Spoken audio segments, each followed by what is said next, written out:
हाँ, तो देखो सबसे पहली चीज़ कि जैसा हमारा जो मतलब सेकंड चैनल है वीडियो नोट पैकिंग वाला, उसमें जो है क्लास 11 की कोई भी वीडियो शायद से नहीं बनी है तो कभी भी जा सकती हैं। इसलिए उसमें भी डाउनलोड करके मतलब डालो। अब ये देखो अब बहुत एचडी में 720 उसमें ऐप मिलता नहीं है, तो उसमें बहुत टाइम वेस्ट ना करो, उसकी वजह से कुछ भी ना हो पाएगा।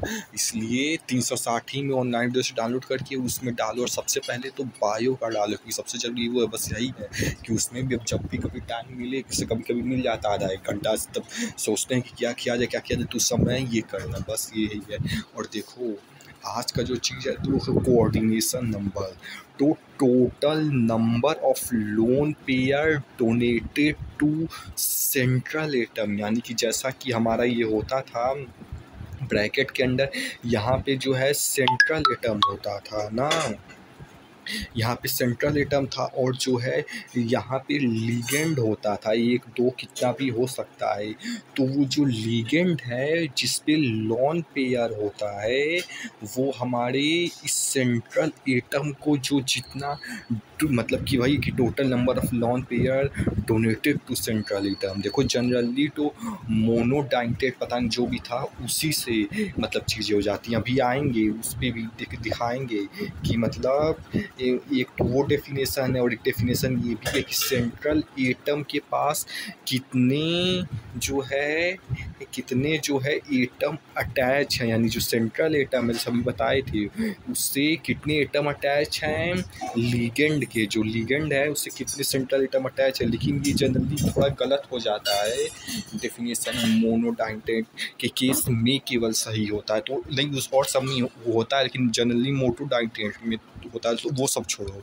तो समझ गए होगे कि कोऑर्डिनेशन नंबर वही जैसा कि हमने बोले थे कि जो लिगेंड के द्वारा total number of lone pair, यानी कितना लॉन पेयर दिया जा रहा है सेंट्रल एटम को लिगेंड के द्वारा, वही होता है।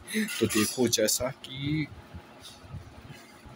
हमारा ये है K4 Fe6, तो इसमें सबसे पहले तो हमें देखो यही चीज़ करनी है। सबसे पहले डेंटेट को फाइंड करना है कि मोनोडेंटेट है कि डाई। देखो डेंटेट किसका, वही जो लिगेंड है। अबे यार बहन चोद साला, हाँ तो जो लिगेंड है उसी का मतलब डेंटेट फाइंड करना है। देखो अब सीएन है तो सीएन कट सबसे पहले यही है कि दोनों केस में जो डेंटेट फाइंड करना, और ये रूल भी एक तरीके से कह सकते हैं कि जो लिगेंड लगा है वो कौन सा डेंटेट का है। जैसा कि सीएन, अब ये कैसे पता चलेगा पता नहीं, पीछे बताया गया था कि नहीं, छोड़ो जो भी हो। तो सीएन जो है मोनोडेंटेट है, यानी कि एक ही लॉन पेयर देगा। तो 6 से इंटू है तो यानी कि 6 ठो सीएन है, तो एक सीएन जो है एक लॉन पेयर देगा, तो 6 ठो सीएन जो है 6 लॉन पेयर देगा। दूसरा में यही करना है कि लॉन पेयर कितना देगा, वही बस मेन तो डेंटेट ही करना। अगर एक है तो उसके अकॉर्डिंग जितना मतलब आपकी एटम है तो लॉन पे मतलब वही है कि जितना 6 ठो है तो 6 हो जाएगा। और फिर उसी के अकॉर्डिंग हमारा जैसा कोऑर्डिनेशन नंबर है 6, लॉन पेयर 6 है तो कोऑर्डिनेशन नंबर भी यानी कि 6 ठो मतलब दे रहा है। तो कोऑर्डिनेशन मतलब 6 ठो दे रहा है तो मतलब लॉन पेयर 6 ठो दे रहा है, वही चीज़। वैसे ही अब इस केस में देखो, इस केस में CO2O43 के केस में डेंटेट कौन सा, देखो मेन यही है, अब इसी से चीज़ें बन जाएंगी। डेंटेट इसमें बाई डेंटेट है। बाई डेंटेट कहने का मतलब है जो एक लिगेंड है हमारा, जो एक लिगेंड है वो अगर मोनोडेंटेट होता तो मतलब एक इलेक्ट्रॉन एक लोन पेयर देता, लेकिन अगर बाई डेंटेट है तो जो है दो मतलब दो मतलब कि 2 ठो लॉन पेयर देगा। बाइडेंटेट है तो यही बाइडेंटेट का मतलब कि एक लिगेंड 2 लॉन पेयर देगा। तो उसके अकॉर्डिंग एक लॉन पेयर यानी कि इसमें का देखो 3 से इंटू है, यानी 3 ठो टोटल मॉलिक्यूल है 3 ठो, और एक ठो जो है 2 ठो देगा, एक ठो जो है 2 देगा, ये भी 2 ये भी 2 ये भी 2, तो वही एक ठो 2 ठो देगा और 3 ठो मॉलिक्यूल है। तो इसको इंटू करना है, जितना नंबर ऑफ लिगेंड है, तो मतलब यहाँ पे 3 लिगेंड है तो इंटू करो और डेंटेट कितना है, तो इसमें 2 है तो 2 से इंटू करो, और यहीं पे ट्राई डेंटेट होता है तो 3 से इंटू करता है, यानी कि वहाँ पे एक मॉलिक्यूल 3 डेंटेट देता। जैसे यहाँ पे एक मॉलिक्यूल 1 दे रहा था, यहाँ पे 2 देगा तो यहाँ पे 2 से इंटू करना होगा, 3 देगा तो 3 से, 4 देगा तो 4 से, तो उसके अकॉर्डिंग 6 ठो लॉन पेयर है, यानी कि 6 ठो लॉन पेयर दिया जा रहा है, यानी कोऑर्डिनेशन नंबर भी 6 हो गया, 6 ठो कोऑर्डिनेशन नंबर। लॉन पेयर शायद से लॉन पेयर 6 है तो कोऑर्डिनेशन में भी उतना होगा, यानी मतलब कि दिया उतना दे रहा है तभी तो उतना ही होना चाहिए, जो भी शायद से यही होगा। और देखो जो दूसरा डेफिनेशन है कि सेंट्रल एटम के पास जो है कितना एटम अटैच है, कौन सा एटम, वही लिगेंड वाला, कि सेंट्रल एटम के पास कितना एटम अटैच है। जैसे सेंट्रल एटम हो गया तो ये जो लिगेंड है उससे कितना लिगेंड अटैच है।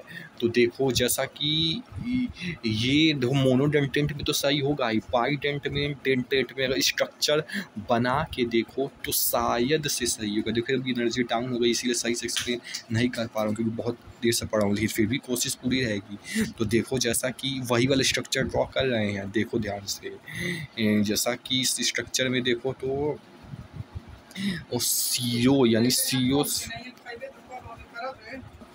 तो देखो ये जो CO है इसको हम एक मेटल मान लेंगे M, और C2 यानी दो ठो कार्बन नहीं, दो ठो कार्बन नहीं, C2 × 6 कार्बन, मतलब वही होगा, छोड़ो जो भी, C2O4। तो देखो उसी को बनाएंगे, अब यहाँ से मिला लेना वही चीज़ है। देखो जैसा बोले थे एक मेटल एटम CO की जगह एक मेटल एटम हम ले लेंगे, और फिर जो है C2O4 था, यानी कि 3 ठो था C2O4, 3 से इंटू था, तो देखो 1 2 C2 हो गया और 4 ठो O4, तो एक डबल बॉन्ड O 2 ठो हो गया, और 2 ठो और फिर सिंगल बॉन्ड से O हो जाएगा हमारा O-, यानी कि जो लॉन पेयर देगा, 1- इज इक्वल टू 2 ठो लॉन पेयर, जानते हो कि शायद से। और ऐसे ही 3 ठो एटम था, 3 से इंटू था ना, 3 है क्या, तो जो है 3 से इंटू होगा। तो ऐसे ही देखो यहाँ पे भी फिर ऐसे बना दो, डबल बॉन्ड O और फिर सिंगल बॉन्ड O, और फिर इधर भी ऐसे सिंगल बॉन्ड O और फिर 2 C और फिर डबल बॉन्ड O। तो कहने का मतलब यही है, देखो कितना इससे अटैच है, नंबर सेंटर एटम यहाँ लिखा है डेफिनेशन में, नंबर ऑफ एटम अटैच, तो देखो यही चीज़ है, ये अटैच है, या तो बोलो देगा 1 2 ठो अटैच, 3 4 ठो अटैच या देगा, जो लॉन पेयर दे रहा जो भी बोलो, 5 6 ठो अटैच या जो बोलो लॉन पेयर देगा। तो वही चीज़ हुई कि सेंट्रल एटम के पास कितने एटम अटैच हैं। तो एक ये भी हो गया। दूसरा एक और एग्जांपल लो, तो जैसा कि एक सेंट्रल मेटल मान लो हो गया, कोबाल्ट है जो भी है, ये मान लो सेंट्रल एटम हो गया, और फिर इसको जो है NH2, देखो ये सब ऐसे ऐसे बना है तो कंफ्यूज ना हो जा, वो इसकी जगह ऐसे भी बना सकते हो, ज़रूरी नहीं है, बस वो कंफ्यूज करने के लिए वो दिया होता है। तो देखो जैसे मान लो मेटल हो गया, तो फिर ये NH2, 1 ठो NH2, 2 ठो NH2, 3 ठो NH2, 4 ठो NH2, यानी कि 4 ठो एटम अटैच है, और फिर 2 ठो Cl यानी कि 2 Cl और अटैच है, यानी कि 6 ठो अटैच है। तो हमारा कितना हो जाएगा, हाँ मतलब ये जो भी निकालना है कौन सा नंबर, कोऑर्डिनेशन नंबर 6 हो जाएगा। तो देखो क्योंकि 6 ठो अटैच है, और 6 ठो क्या अटैच है, 6 ठो लिगेंड अटैच है। ये जो है जैसा कि देख रहे हो, ये हमारा सेंट्रल एटम है, और ये जो इसके अराउंड ये देख रहे हो, ये हमारा लिगेंड है। जैसा कि ये जो अटैच है ये लिगेंड है, यही लॉन पेयर हमारा दे रहा है। तो समझ गए होंगे कि वो लिगेंड है, और जो अटैच है मतलब कि जो अटैच मतलब जैसे ये सब अटैच है तो ये लिगेंड है, और जो बीच वाला है वो हमारा सेंट्रल एटम है, D ब्लॉक आप कह सकते हो, या तो फिर वो लेविस एसिड क्या नाम था वो कह सकते हो। और कुछ एग्जांपल लो, जैसा कि ये मोनोडेंटेट का है, और कुछ एग्जांपल से FeCO5। तो देखो Fe से यानी कि सेंट्रल एटम से ये लॉन्ड अटैच है साला, सेंट्रल एटम से जो है देखो दोनों केस में सेंट्रल एटम से 5 ठो लिगेंड अटैच है, यानी कि 5 ठो मतलब एटम मॉलिक्यूल जो भी हो, ऊपर 5 ठो नीचे 4 ठो अटैच है, यानी कि 5 ठो अटैच है। तो कितना अटैच है, तो कोऑर्डिनेशन नंबर 5 हो जाएगा, और इधर 4 हो जाएगा। तो ये चीज़ हुई। देखो ऑल्दो मेरे दिमाग में एक और चीज़ आ रहा है, ये ना बोलूँ इससे अच्छा कुछ गलत ही हो, लेकिन ये भी भूल जाऊँ इससे अच्छा बोल ही देता हूँ। तो देखो जैसा पिछले अभी केस में देखे थे, यहाँ पे जितना नंबर लिखा होता है, जैसे कि C5 CO5 है, यहाँ पे 4 है, तो अगर तुम्हें बस ये पहचानना होगा कि ये शॉर्ट ताकि देखते ही पहचान जाओ। तुम्हें सबसे पहले ये पहचाना कि ये जो ब्रैकेट में लिखा है वो मोनोडेंटेड है कि डाइडेंटेड है। जनरली मतलब ज़्यादातर केस में मोनोडेंटेड होता है, तो सीधा ही वही कोऑर्डिनेशन नंबर हो जाएगा। 5 है तो 5 हो जाएगा, 4 तो 4 होगा आ जाएगा। लेकिन अगर मान लो बीच वाला जो है अगर तो वो डाइडेंटेड है, तो यहाँ पे जो नंबर लिखा होगा, जैसे मान लो 5 लिखा है और फिर यहाँ पे मान लो बीच में इधर भी डाइडेंटेड और 5 4 लिखा है, तो उसको 2 से इंटू कर देना, और 2 से इंटू कर देना, क्योंकि डाइट है तो 10 हो जाएगा। नहीं देखते ही पता चल जाएगा। बस उसमें देखना ये है कि यहाँ पे कौन सा डेंटेट है। मान लो ट्राई डेंटेट है तो यहाँ पे जो है जो नंबर लिखा है उसको 3 से इंटू कर देना। वैसे यहाँ पे मान लो वो क्वाड्राडेंटेट वाला चीज़ लिखा है तो इसको 4 से इंटू कर देना। बस कहने का यही मतलब है। यहाँ पे बस तुम्हें देखना है कौन सा मोनोडेंटेट है कि कौन सा डेंटेट है। मोनो है तो 1 से इंटू करना, और नहीं तो मतलब यहाँ पे फिर उसके बाद जो भी यहाँ पे नंबर लिखा है 5 लिखा है 4 लिखा है, तो उसके अकॉर्डिंग जिससे भी मतलब इंटू कर देने से कि डाइडेंटेट है तो 2 से। जैसा ऊपर भी देखो तो यही किया गया है। ये मोनोडेंटेट है तो इसको किसी से नहीं इंटू किया गया तो बोल सकते हो इसी नंबर को लिख दिया गया, जैसे नीचे लिखा गया था तो बोल सकते हो 1 से इंटू कर दिया गया, क्योंकि 1 से करोगे तो भी वही आएगा। और ये डाइडेंटेट है तो इस नंबर से इंटू करना है। ये जो बीच में है इससे नहीं, ये इस नंबर से जो ब्रैकेट के बाहर है, लिगेंड के ब्रैकेट के बाहर, लिगेंड के ब्रैकेट के, तो उससे इंटू करना है। डाई है तो ऐसा कि 3 × 2 सीधा ही कर दोगे तो आ जाएगा। बस समझ गए होगे कि हम कहना क्या चाहते थे, तो वही कहना चाहते थे जो आप समझिए हो। तो अब अगला आता है लिगेंड की स्ट्रेंथ। देखो यहाँ पे कुछ था कि मतलब कि मैग्नेटिक नेचर बढ़ जाता है, डिक्रीज होता है, जिसके वजह से होता है जो भी हो वो तुम देख लेना, अभी रटने वाला काम करो क्योंकि मेन वो इंपॉर्टेंट होना है। अब नंबर लाइन छोड़ जो भी हो। तो देखो जैसा कि आयोडीन है I- Br- SCN- Cl- H2- F- OH- C2O4 H2- H2O NC5- EDTA5- छोड़ जो भी हो। या इसमें से जो मेन याद रखना, सबसे पहले जो याद रखना है वो ये वाला। देखो ये इंक्रीजिंग ऑर्डर में है, सबसे स्ट्रॉन्ग ये होगा, सबसे वीक ये होगा, फिर उसके अकॉर्डिंग स्ट्रॉन्ग होता गया, सबसे स्ट्रॉन्ग आखिरी वाला है। तो सबसे 3 जो सबसे स्ट्रॉन्ग है वो याद करना है, CO CN- NO2- यानी कि नाइट्रो वाला, और साइनो, और पता नहीं CO किसको बोलते हैं, कोबाल्ट बोलते हैं कि क्या बोलते हैं। तो ये तीनों हमेशा याद रहना चाहिए कि ये सबसे स्ट्रॉन्ग लिगेंड्स है स्ट्रेंथ में, ये सबसे स्ट्रॉन्ग, ये सबसे पहले याद रखना है। और ये जो है iodine Br SCN Cl H2O FOH, तो ये जो है ये भी देख लो एक बार, कहीं ना कहीं याद हो जाएगा। बस तुम समझ रहे हो कि हम कहना क्या चाहते हैं, तो बस यही है, देख लो याद हो जाएगा। जनरली बस देखना इसमें याद हो जाएगा। और जैसे H2O भी है तो वो भी वीक लिगेंड के कैटेगरी में आएगा। ये सब जो है वीक लिगेंड के कैटेगरी में आएगा, H2O भी वीक लिगेंड कैटेगरी में, बस देख लो याद हो जाएगा। तो देखो ये वीक लिगेंड का हो गया और ये स्ट्रॉन्ग लिगेंड हो गया। तो अब दोनों के बीच में जो है, जैसे EDTA4+ NH3, ये जो है बीच में हो जाएंगे, यानी कि ना तो ये वीक में कैटेगरी में आएंगे, ना तो ये तो स्ट्रॉन्ग के कैटेगरी में आएंगे। ये डिपेंड करेगा कि सामने वाला जो हमारा सेंट्रल एटम होगा, शायद से यही कि जो हमारे सामने, अबे यार लंड एटम होगा साला, तो ये जो सेंट्रल एटम होगा हमारा वो उसके ऊपर डिपेंड करेगा कि ये किस तरह से रिएक्ट करेगा, क्योंकि ना तो ये स्ट्रॉन्ग में आ रहा है ना तो वीक में आ रहा है, बीच में आ रहा है। तो उस पर डिपेंड करेगा कि ये एसिड की तरह बिहेव करेगा कि बेस की तरह बिहेव करेगा, किसी की तरह कर सकता है, बस सामने वाले पर डिपेंड करता है। तो ये चीज़ हुई। और जैसा कि बता ही दिया हूँ, सबसे पहले ये 3 याद रख लो और फिर इतना याद रख लो, मतलब ऊपर वाला तो बस देख लो याद रख जाएगा, और बीच का ये दोनों याद छोड़ो, जो ऐसे मतलब थोड़ा समझ बना है। तो अब अगले आते हैं VBT।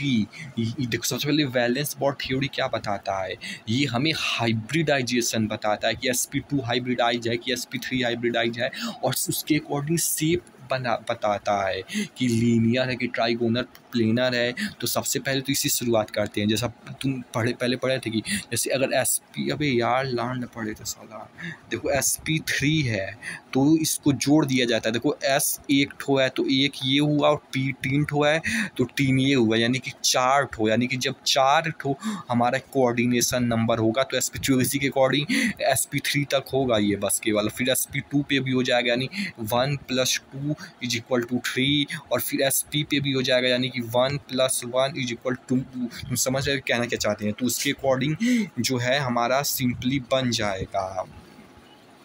तो देखो जैसे फॉर एग्जांपल सबसे पहले क्या बोलते हैं, कोऑर्डिनेशन नंबर 2 लेते हैं। कोऑर्डिनेशन नंबर यानी अगर 2 है तो कितना होगा, देखो 2 है तो यानी कि S का 1 और P का, जो भी बताए थे रेप्स नहीं मारूंगा, 1 + 1 2, यानी कि SP होगा।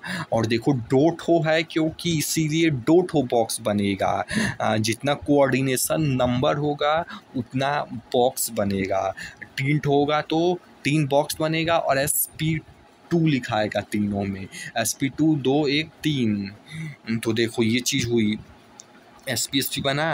अब देखो ये कोऑर्डिनेशन नंबर 2 देखते ही समझ जाना है कि मान लो कि ये जो सेंट्रल एटम है इसको अब सेंट्रल एटम बोलो।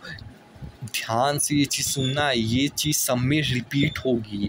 कोऑर्डिनेशन नंबर 4 में भी रिपीट होगी, 6 में भी रिपीट होगी, लेकिन मैं बार बार रेपिटेशन करके फिर से ये चीज़ नहीं एक्सप्लेन करूँगा, बस एक बार बता रहा हूँ, ध्यान से सुनना। चलो बता रहा हूँ कि जो सेंट्रल एटम है या तो फिर D ब्लॉक कह सकते हो, या तो फिर लेविस एसिड जो भी था करके वो जो है, तो ये जो है और एक तो ये हुआ, और जो हमारा लीगेंड है, समझते जाओ बहुत बेहतरीन चीज़ है, जो हमारा लीगेंड है उसके बगल में ब्रैकेट में लीगेंड है, तो वो कितना लॉन पे, उस पर लॉन पेयर होता है, लीगेंड पे लंड पेयर होता है साला, तो उस पर लॉन पेयर, अबे यार लंड पेयर होता है,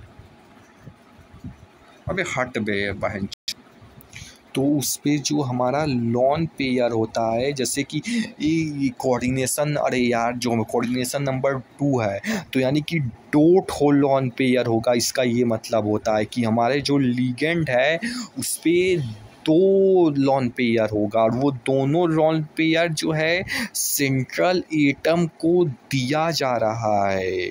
समझ रहे हो ना, दोनों वो एटम सेंट्रल एटम को दिया जा रहा है, यानी कि ये जो बॉक्स बना है इसमें जो हमारा लिगेंड है, ये जो अभी दिखाया हूँ, वो अपना दोनों कोऑर्डिनेशन, मतलब दोनों जो है, मान लो ये एक मतलब लॉन पेयर हुआ जिसमें 2 इलेक्ट्रॉन हुआ, और फिर मान लो एक इसमें दे रहा है, तो ये एक हमारा लॉन पेयर हुआ जिसमें 2 इलेक्ट्रॉन और हुआ। तो इसका मतलब ये होता है, बॉक्स को याद रखो, यहाँ पे है सेंट्रल एटम और जो उसके बगल में लिगेंड है, वहाँ 2 क्रोमोसोम नंबर, अभी 4 आएगा तो मतलब ये 4 होगा, यहाँ पे 4 हो, यहाँ मान लो कि 4 आएगा अभी, मान लो अगले केस में, तो समझ जाना कि ये यहाँ पे 4 हो लिगेंड के पास है, तो फिर चारों जो है ये सेंट्रल एटम को फिर देगा, चारों देगा। तो फिर यहाँ पे 4 बॉक्स होगा, तो उसके अकॉर्डिंग 4 मतलब लॉन पेयर मतलब लिगेंड को दिया जाएगा सेंट्रल एटम में, या कह सकते हो इस बॉक्स में दिया जाएगा। तो ये चीज़ हुई काफ़ी, अब रेप्स नहीं मारूंगा, डेट्स अ टॉपिक क्लोज। अब देखो स्ट्रक्चर देखने से पहले, जैसा कि हमने ये 10th में सिंपल सा पढ़ा था यह मुनीसा से, तो देखो जैसा कि अगर लीनियर है तो सीधा लाइन खींच देना, इसका मतलब शायद से ये होता है कि यहाँ पे एक इलेक्ट्रॉन है, यहाँ पे इलेक्ट्रॉन है, छोड़ो जो भी हो। देखो जब कोऑर्डिनेशन नंबर 2 बता रहे थे तो इसका मतलब ये था 2, एक इलेक्ट्रॉन यहाँ से फिर इलेक्ट्रॉन यहाँ, और ये सीधा लाइन खिंचाया है तो लीनियर होगा। और फिर तीसरा जो है तीसरा में 3 नाम है, तो 30 से आ जाएगा, 3 ठो लाइन खींच देना है, एक ऐसे 3 trigonal planar, 3 trigonal planar 3 line, और फिर 4 है तो 4 लाइन लंड लाइन सारा। तो 4 लाइन हो जाएगा, 4 लाइन और फिर टेट्राहाइड्रल, 4 है टेट्रा, समझ कितना सिंपल है। 3 लाइन और फिर 3 किसी से सिंपल, तीनों मतलब 4 कोऑर्डिनेशन नाम दिया है, वो नाम सुनते ही दिमाग में इमेज छप जाना चाहिए। 4 ठो लाइन खींचना है बस, और टेट्राहाइड्रल ये भी कोई भी दोनों में से आ जाएगा। 5 है तो उसके अकॉर्डिंग 1 लाइन, 2 लाइन, 3 लाइन, 4, 5, उसके अकॉर्डिंग देखो ये स्ट्रक्चर इसमें थोड़ा समझने वाली चीज़ है। देखो सबसे पहले जो ये ट्राइंगल के सेम है इसलिए ट्राइगोनल नाम है, ट्राइगोनल है, और एक ऊपर भी पिरामिड की तरह है और एक नीचे भी पिरामिड की तरह है, तो ट्राइगोनल बाई पिरामिडल हो जाएगा। और छठवां जो है इसको मतलब 1 2 3 फिर से 1 2 3 4 5 6, ये देखो रेक्टेंगल की तरह बन गया है लेकिन स्क्वायर की तरह होगा। तो देखो एक तो इसको सीधा सीधा बोल सकते हो। 6 है तो ओक्टाहाइड्रल 6, ओक्टा तो मतलब हो जाएगा 8, हेक्सा होना चाहिए, छोड़ जो भी हो रट लो, गलत भी हो छोड़ो। ओक्टाहाइड्रल या तो वो कह सकते हो स्क्वायर है, स्क्वायर ऊपर भी पिरामिड की तरह है, देखो ये पिरामिड की तरह स्ट्रक्चर है, ऊपर भी शायद छोड़ो गलत बोल सकते हो, इस ऊपर भी पिरामिड हो, स्क्वायर बाई पिरामिडल भी बोल सकते हो। तो ये चीज़ हुई। तो देखो ये ही इसी तरह से बस कहने का मतलब ये है कि जैसा लीनियर है यहाँ पे 2 कोऑर्डिनेशन नंबर तो उसके अकॉर्डिंग लीनियर स्ट्रक्चर बनेगा। अभी आएगा कि जहाँ पे एक 4 को बनना रहेगा तो वहाँ पे ये टेट्राहाइड्रल इस तरीके से स्ट्रक्चर बनाना है। और देखो इसमें एक चीज़ और, ये जो टेट्राहाइड्रल है ना तो यहाँ पे हमारा जो सेंट्रल एटम है बीच में वो होगा, पीछे बता चुका हूँ इसको डिटेल में। और फिर ये जो है हमारा ऊपर एक लिगेंड अटैच होगा, इधर एक लिगेंड अटैच होगा, इधर एक लिगेंड अटैच होगा, इधर एक लिगेंड अटैच होगा। और हर लिगेंड जो है अपना दो लॉन पेयर जो है, लंड पेयर साला बहनचोद, तो हमारा 2 जो है लॉन पेयर मतलब एक लॉन पेयर, 2 इलेक्ट्रॉन एक लॉन पेयर, एक लॉन पेयर जो है, ये समझ रहे हो ना। इस तरीके से चीज़ें ये हमारे सेंट्रल एटम को सभी देगा। तो को कितने अच्छे से विजुअलाइज किया है। ऐसे ही सब में जो है अभी 6 में आएगा तो 6 में इस तरीके से स्ट्रक्चर बनाना रहेगा, समझ जाना, रेप्स नहीं करूँगा बार बार, तो समझ गए होगे। तो देखो जैसा कि लीनियर है 2 ठो लाइन में बनाना है, ये हमारा जैसा कि ये था तो ये हमारा सेंट्रल एटम हो गया। और फिर इससे हमारा 2 ठो लिगेंड अटैच है, एन ऊपर हाइड्रोजन इधर हाइड्रोजन इधर हाइड्रोजन, एन जो है ऊपर हाइड्रोजन इधर हाइड्रोजन इधर हाइड्रोजन। और ये दोनों जो है 2 ठो जो है लॉन पेयर ये वाला दे रहा है सेंट्रल एटम को, और 2 वाला लॉन पेयर ये वाला हमारा एटम मतलब इधर जो भी लगा है NH3 वो दे रहा है, समझ रहे हो ना। 2 ठो लॉन पेयर ये दे रहा और लैंड पेयर दे रहा सारा ये दे रहा है, और 2 ठो ये NH3 हमारा दे रहा है। तो इस तरीके से और देखो इसको थोड़ा स्ट्रक्चर, ये तो मतलब थोड़ा वो वाला था UPSC वाला, अब मतलब इस तरीके से जो बना देखो ये तो बीच में AG है और फिर इधर जो है हमारा अटैच कर देना है NH3 और सर्कल में दोनों को कर देना NH3। तो ये हमारा लीनियर बन गया, लीनियर। अब अगला आता है कार्बन नंबर 3। देखो बहुत जल्दी है क्योंकि बहुत आसान, जो जल्दी भगाऊंगा क्योंकि बहुत आसान। कार्बन नंबर 3 समझ जाना है, sp2 होगा, एक S1 और 2 P यानी 1 + 2 = 3, तो sp2 ही होगा। और 3 ठो बॉक्स होगा, बॉक्स कहने का मतलब सीधे ही समझ जाना, ये बॉक्स जो है सेंट्रल एटम है जिसमें एक लिगेंड वाला 3 बार जो है 3 ठो लॉन पेयर डाला जाएगा। जैसा कि डाला जा रहा है देखो ट्राइगोनल, अरे यार कौन सा था 3 वाला में जो भी था, अबे यार साला, तो देखो ट्राइगोनल प्लेनर था, फिर साला यार देखो दा के देख लेना, से वही बना दे रहा हूँ। इस तरीके से था कुछ, इस तरीके से ऐसे और ऐसे, तो वैसे ही देखो बना है। ये देखो तो ये वाला जो स्ट्रक्चर है वो ऐसे ही बना है, ये ऐसे और ऐसे और ऐसे, और इसके बीच में जैसा कि देख सकते हो Hg यानी कि हमारा सेंट्रल एटम जो Hg है वो अटैच है, और इसके बाहर के साइड जो है हमारा जो लिगेंड अटैच है, जो कि जैसे कि आई माइनस रीजन अटैच है। ये दो लॉन पेयर देगा। अब रिपीट नहीं करूँगा, बार बार इतना दिखाऊंगा नहीं, बस समझ जाना। तो ये चीज़ हुई, तो देखो उसी के अकॉर्डिंग स्ट्रक्चर बना है। और देखो ये IPSC वाला है Hg, और फिर इधर एक इधर आई दो लॉन पेयर दे रहा है। रब्स नहीं करूँगा बार बार। तो ये हो गया हमारा ट्राइगोनल प्लेनर। अब आते हैं अगला पे। देखो यहाँ से थोड़ा चीज़ें थोड़ा सा बदलेंगी। देखो जैसे कि जब कोऑर्डिनेशन नंबर 4 होगा तो SP3 तो 1 + 2 अरे 3 = 4, तो एक तो ये हो जाएगा, 4 तो स्क्वायर बना देगा। रिपीट नहीं करूँगा, पहले चीज़ें सही होंगी। लिगेंड देगा तो उसके अकॉर्डिंग बस कहने का मतलब ये है।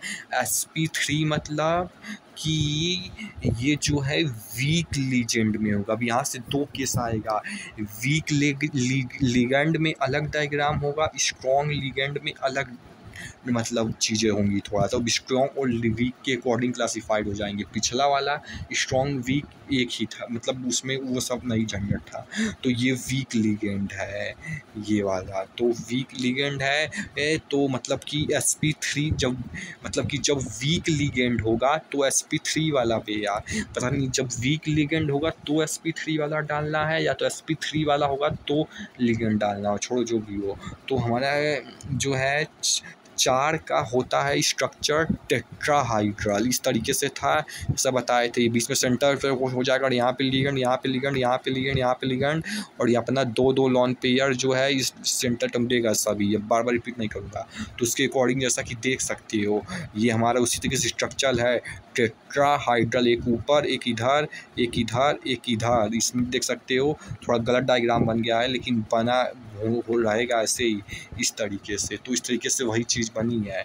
अब बार बार रिपीट नहीं करूँगा। देखो Cl है, ये हमारा वो लिगेंड है, बीच वाला एटम है, मतलब बीच वाला सेंट्रल एटम हो गया। तो देखो वो तो था जब वीक लिगेंड होगा, लेकिन जब स्ट्रॉन्ग लिगेंड होगा तो देखो अब स्ट्रॉन्ग सब समझते ही समझ जाना कि अब D लगेगा। अब D कितना लगेगा वो देखो, लेकिन ये समझ गए ना, जब स्ट्रॉन्ग वीक वाला कन्फ्यूजन आएगा जो कि 4 से आएगा तो स्ट्रॉन्ग और वीक का अलग होगा, और जहाँ पे स्ट्रॉन्ग होगा वहाँ पे D लगे। नहीं गलत है D। ऐसा नहीं कि D जब लगेगा तो हमेशा स्ट्रॉन्ग होगा। अभी इधर वाला आएगा, इधर दोनों में D लगे, गलती से बोल दिया, छोड़ो भूल जाओ, रिकॉर्ड नहीं हुआ, छोड़ो।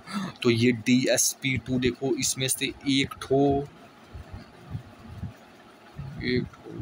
ये छोड़ा, ऐसा नहीं कुछ कॉमन होगा। देखो बस एक P कम कर देना, यहाँ SP3 की जगह SP2 कर देना है, और एक D पहले आ जाएगा, SP2 के पहले एक D आ जाएगा। बस वही है कि एक P कम कर देना, 2 ठो कर देना, और जो है D आ जाएगा, तो DSP2 हो जाएगा। हाँ, तो ये स्ट्रॉन्ग लिगेंड के केस में होगा। तो देखो इसमें एक तो 4 जब होता है तो टेट्राहाइड्रल होता है, पता नहीं उसमें तो नहीं दिया था अभी जो बताए थे, लेकिन शायद तो 4 में स्क्वायर प्लेनर भी कुछ होता होगा। इस तरीके से स्ट्रक्चर स्क्वायर प्लेनर भी होता होगा, उसमें तो नहीं बताया था, पता नहीं, लेकिन स्क्वायर प्लेनर भी होता होगा।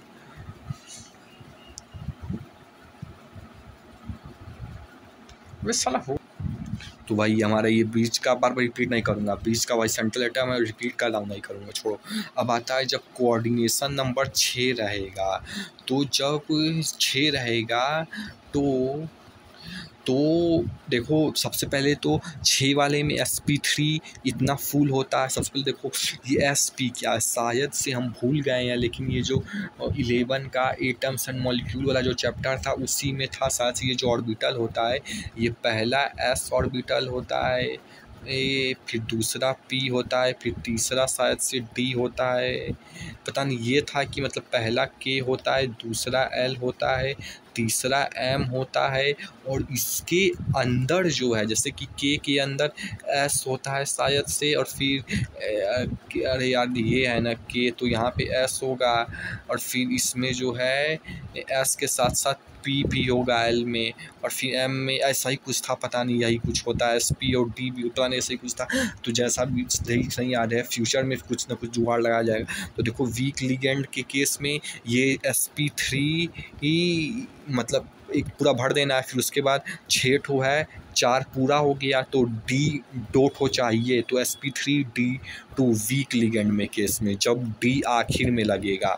और यहीं पे अभी आएंगे एक और केस में, जब अगर डी पहले लग जाएगा तो वो स्ट्रॉन्ग लिगेंड के केस में हो जाएगा, जैसा कि देख भी सकते हो ये ऊपर वाला।